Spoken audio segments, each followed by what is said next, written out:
All right, so welcome to the workshop. This is presented by HyTech Racing, How to Build an Electric Car, and also hosted by the Week of Welcome. So my name is David Knight. I'm the HyTech Racing president and third year mechanical engineering student.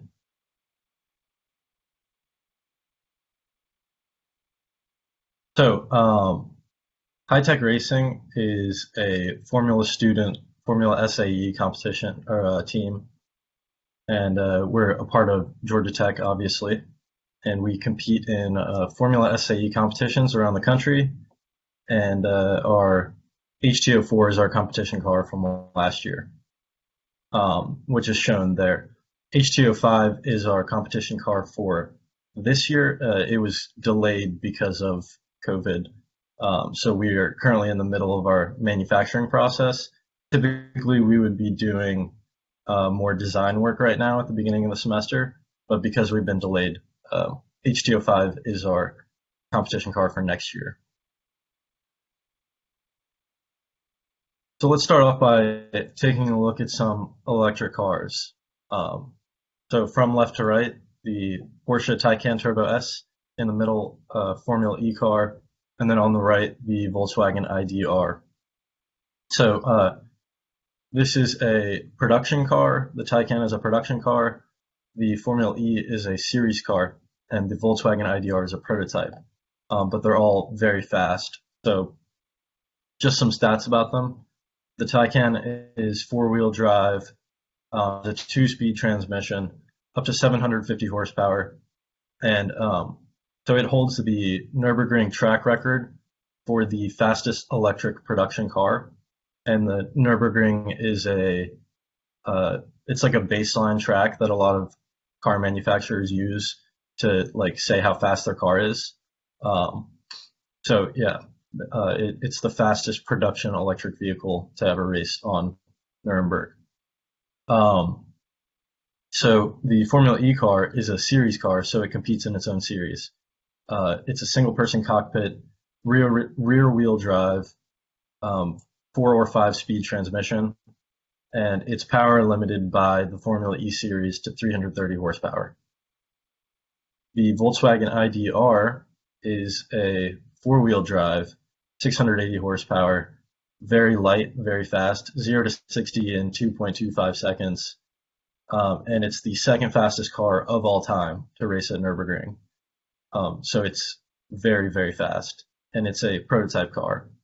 So yeah, all of these cars are obviously have different purposes, but they're very similar in the fact that they were built to be as fast as possible. So what makes a car fast?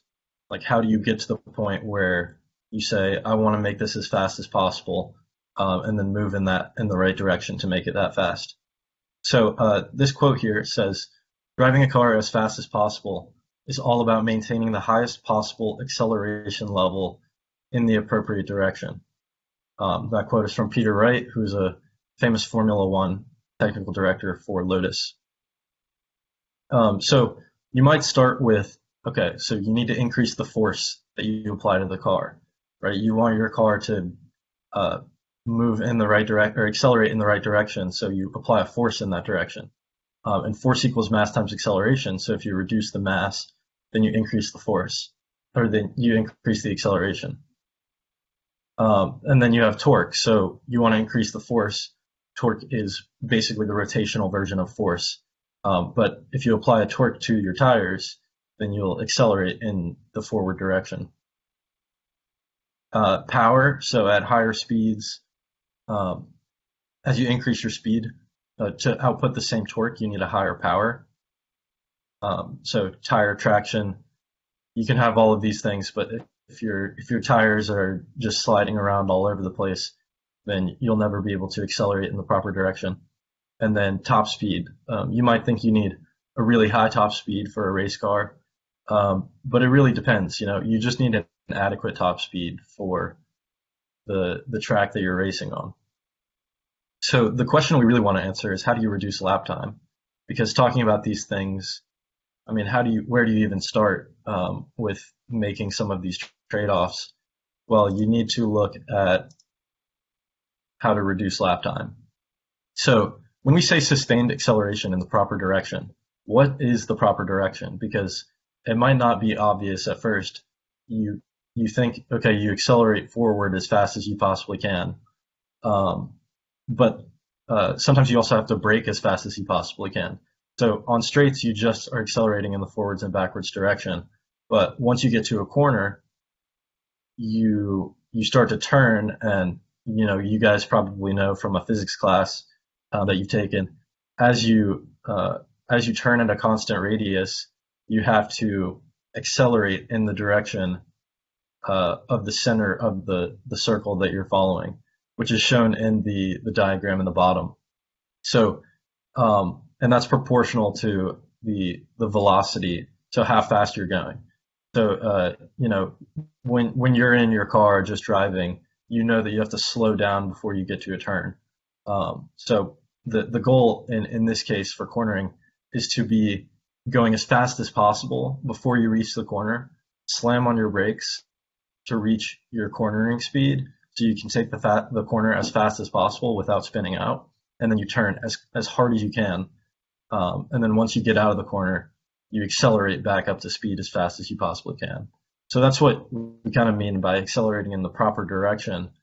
Um, that's constantly changing, and you'll have a combination of braking and turning, or accelerating and turning as you accelerate out of a corner. So it's a really complicated analysis, but that's kind of a basic overview of it.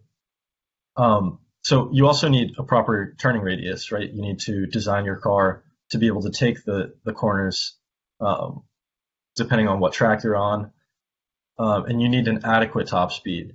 So what I mean by that is tracks that have really long straights typically need a higher top speed because you are, accelerating in the straight for a longer period of time, so you'll get up to a higher speed. And then tighter tracks generally don't require as high of a top speed. So I've been talking about like what track you're on a lot. So you're limited by the track style, but you're also limited by the rules of the series. So you know your car is not going to be able to race unless you are actually allowed to race. And then you have to follow the track limits, of course. And then there are other things that are not in control of the designer, like racing conditions. Your car will be faster if it's dry, but you can't just turn off the rain. So you kind of have to deal with the situation. Um, and then driver safety as well. So the designer does kind of have control over this sometimes, but there's a trade-off between how much mass you're willing to cut from the car, or how like fast you're going to make it, and the driver's safety. So there's a trade-off there as well.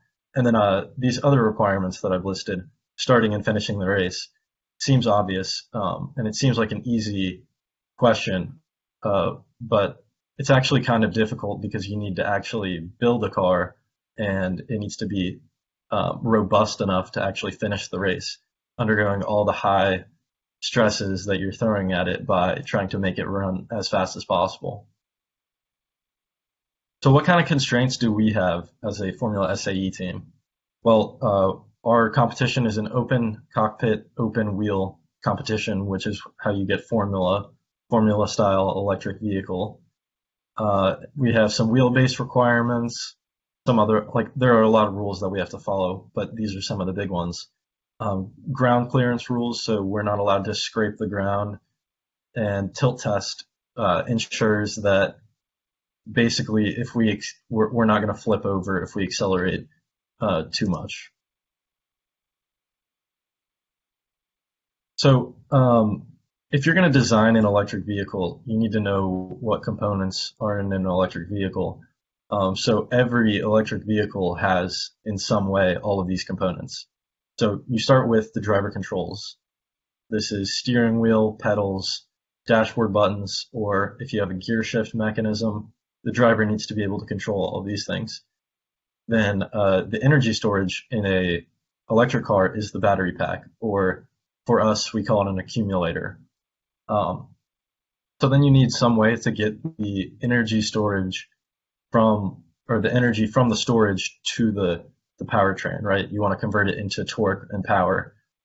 So that's where the electronic controls come in. It takes the driver controls inputs, and then it basically tells the motor controller how fast we want the motor to go. Then powertrain. So the motor doesn't always output the proper torque for your vehicle setup. So you need a gear reduction. I've been talking about transmissions a lot. Transmission is a mechanism that allows you to change the gear reduction. So doesn't change the power, but it changes the torque that you're putting down to the wheels. The suspension is basically the corner assembly. It's the tires, the wheel hubs, uprights. We'll talk about more of this stuff later. But the job of the suspension is to keep the tires in contact with the road and to not vary as much load that are like as you go over a bump, you want the tire to remain in contact with the road so that you can still apply force and accelerate in the proper direction. The chassis is really just a box that keeps everything together. You might think, well, like, why are we mentioning chassis last? It seems like a very important part of the car, and it is, and you keep it in the back of your mind as you're designing the car, like each step of the car. But it's really just there to keep everything together and to keep everything as rigid as possible. Then aerodynamics is similar to chassis. You have to be thinking about the aerodynamics as you design the entire car. But you can have a working car without any aerodynamic considerations at all. And so the goal of aerodynamics, by the way, for those that might not know, is you want to cut through the air, right? Reduce the drag of your car, and you also want to produce downforce, so it's sucked to the ground, which increases the capability of your tires to provide force without increasing the mass of the car, so you can accelerate quicker. Oh. Okay, so if we were going to design a Formula Student race car, we would start with the tires. So tires are, it's pretty universally agreed that they're the most important part of a race car, because every force that your car experiences is transferred through the tires. It's the only part of your car that's actually in contact with the ground. Until you slam into a wall, then other forces are applied, but you probably don't want to do that.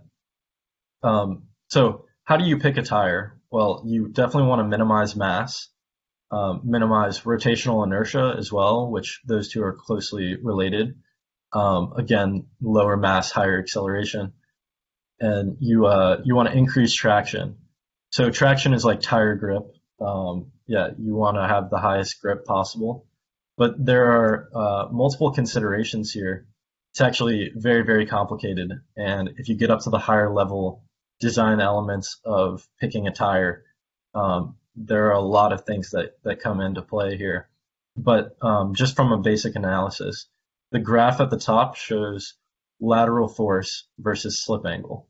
So you don't really need to know what slip angle is right now, but what you should pay attention to is the street tire produces a lateral force of around 2,800 newtons, where the high performance racing tire can produce a lateral force of over 8,000. So lateral force is the direction like towards the center of the circle when you're turning. So when you're trying to turn, it basically says how capable your tires are of accelerating you towards the center of the circle.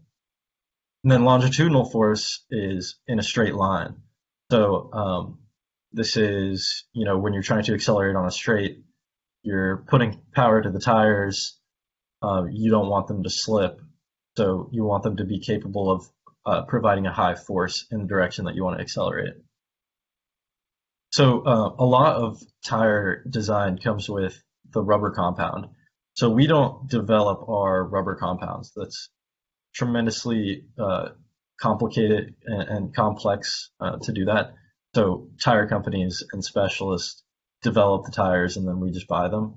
But we can pick from different compounds. So softer tires generally have a higher grip, but harder tires have more durability.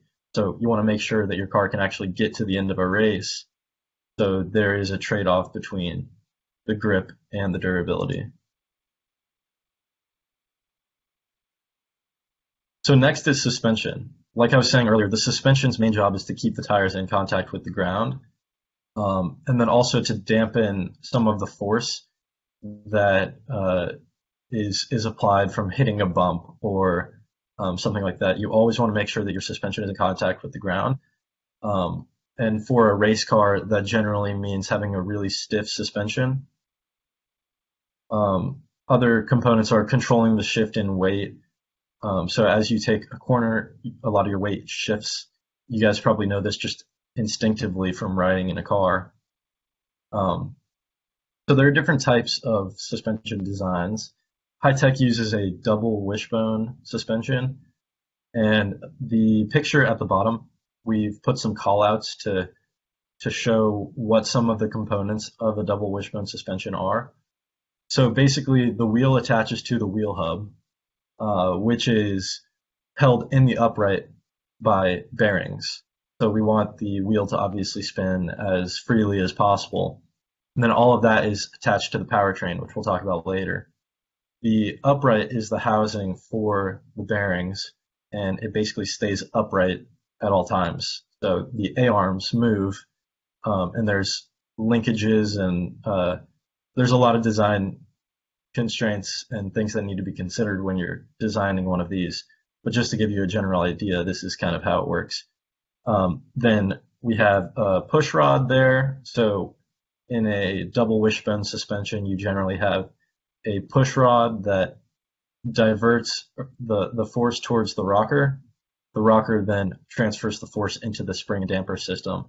So this provides the spring and damping that you need in a suspension.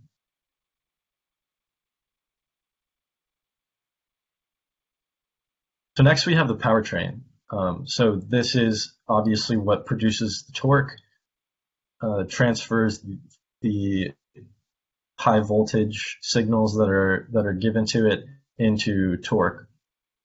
So our powertrain is a single motor at the rear, so it's a rear wheel drive, and we have a differential. So a differential basically allows the rear tires to spin at different rates while still applying torque to the tires. So it's a really interesting component. If you don't know much about it, I would recommend looking it up to watch some videos about it because it's kind of a fundamental part of vehicle design. But the thing about electric vehicles is you don't necessarily have to go with a single motor at the back, right? At the beginning, we talked about cars that have four-wheel drive with multiple motors. Sometimes you can have up to 4 motors where the motors are actually attached to the upright assembly. So it improves your packaging constraints and gives you better control if you have a 4-wheel drive. So there's a lot of really interesting stuff you can do with electric vehicles, but the added complexity of that and the engineering challenge is so extreme, so it's very difficult to get it right. But a more traditional setup is having one motor in the back with a differential. So again, we talked about how you need to increase the torque with a gear reduction. So we have a 4-to-1 gear reduction where the motor is mounted on the smaller gear. Well, it's a sprocket because we have a chain system. And the differential is mounted to the larger gear so we can increase the amount of torque but reduce our top speed. So our top speed, by the way, is around 80 miles an hour for this car. But just to give you an idea, but we do increase the torque by reducing the top speed. So how do you select a motor? There are a lot of considerations and compromises that you have to make. first you have to decide which setup you want to go with, right? You could go with the four motors, one on each wheel, which you don't need as strong of a motor because it's only supplying power for one of the wheels instead of for the whole car.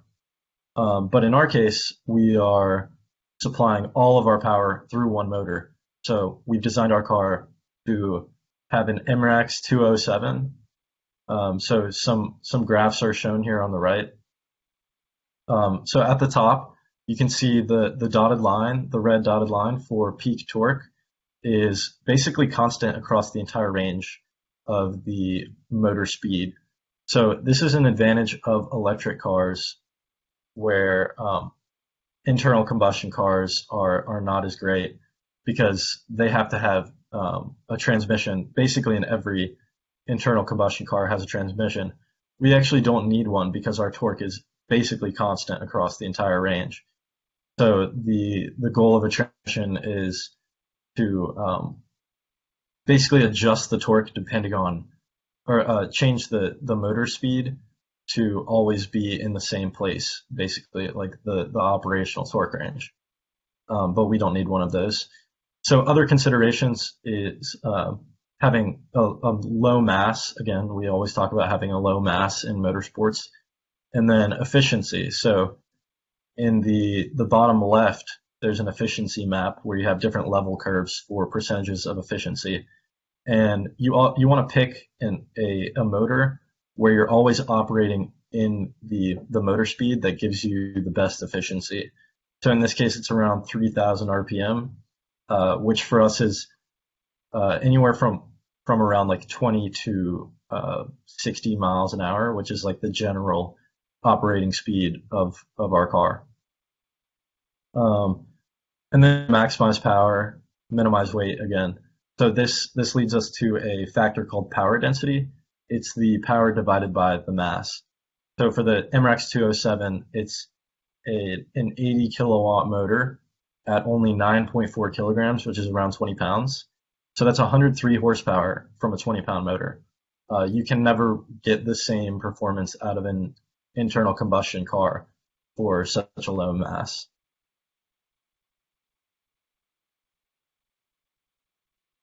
All right, so next is energy storage, or the battery pack, which we call an accumulator. So this supplies all of the energy to the car. And again, it's mediated by the motor controller and all the electronic systems. But the way that we store our energy is through cells. So we use lithium-ion batteries. That's generally what most electric cars use.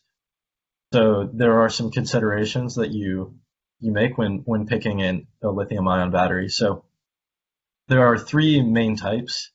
There's a pouch cell, cylindrical cell, and prismatic cell. It's generally recognized that pouch cells and cylindrical cells are the most common, the best for electric vehicles. But there are some trade-offs between which one you want to pick. So we use pouch cells.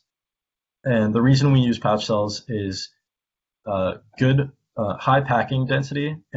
So you can kind of see there's not a lot of open space in our battery assembly there. If you had cylindrical cells, you reduced your packing density. But there are some advantages to having cylindrical cells as well. You can kind of spread them out more across the base of the car. Most high-end performance electric vehicles use cylindrical cells. Tesla Model S, all of the Tesla models, cylindrical cells along the base of the car. Same with the Porsche Taycan. But the Volkswagen IDR, the prototype car which I showed earlier, uses pouch cells.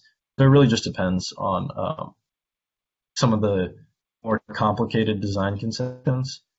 But in a vehicle, you generally want high energy density, high discharge rate, and you don't really care too much about cycle life, because cycle life,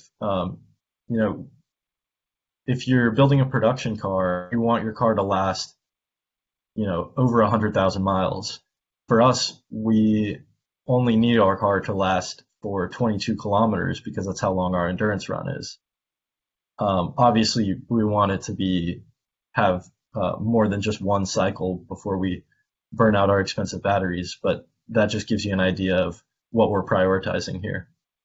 And then there are also safety considerations. So it is a 300-volt battery. So not something that you want to be touching with your bare hands. We always use gloves and special tools to work on the accumulator. All right, so next we have cooling. So as you can imagine, some of these components get very hot as you discharge the battery, as you give power to the motor. There are losses which, if you let them run without uh, cooling them, they'll just burn up. So there's different types of cooling. There's air cooling and liquid cooling. Liquid cooling generally uses a radiator, which we show in the bottom image there. So the liquid cooling runs through the radiator, is cooled by the radiator and the air passing through the radiator. Then you send the liquid via a pump to different components of the car. So we use air and liquid cooling. Air cooling is on our accumulator, which you can see the intake shrouds kind of direct the air into the accumulator. So air cooling is very light, but it's generally less efficient. So you can't cool quite as much if you use air cooling, but liquid cooling is more heavy, it's more complex, and yeah, so we use both of them on our car.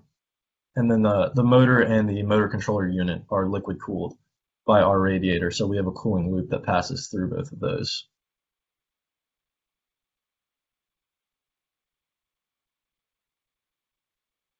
Okay, so then there are the electronic components. So you need some way to communicate between the energy storage and the powertrain. So we have a few main electronic components. There are high voltage and low voltage systems, and every electronic component is geared around safety, obviously. These control whether the car is on. If they detect a problem with the car, then immediately shut off the car. So the main ECU on the left is the electronic control unit, which handles all of the low voltage systems. So driver controls, make sure that the pump is always running, for example, and all the low voltage systems in the car. The HV board and the BMS board are the high voltage and battery management system. Battery management systems are always used in electric cars to ensure that the batteries are doing okay, and that you don't cut off, or that you cut off the high voltage if there are any problems there. And then the HV board just helps kind of like compute the data from the BMS board to make sure that that system is working properly.